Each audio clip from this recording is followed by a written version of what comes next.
Здравейте, аз съм Илиян Томанов, дългогодишен състезател по кикбокс и таеквондо и днес ще ви покажа как правилно да изпълните техниката йокогери, сайдкик или йопчаги. Първо важно нещо.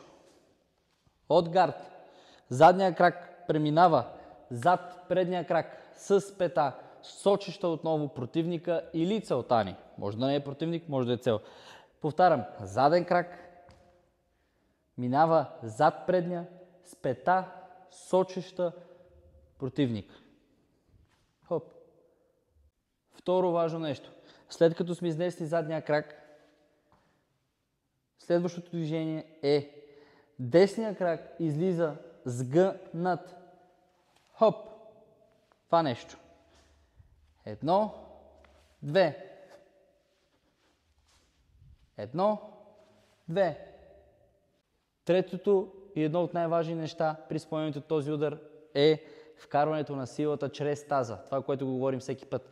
За да вкараме силата на таза тук, трябва петата задължително да ни сочи отново целта или противника. При разпъване на удара петата сочи противника и може леко да побутнем с таза напред. Да заключиме таза леко напред. Едно, две, три. Едно, две, три. Хубаво. Едно, две, три.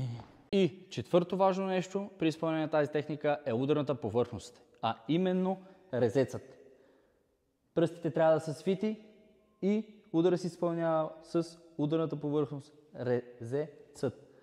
Това нещо. Хоп, хубаво. Резецът. И се получава това нещо.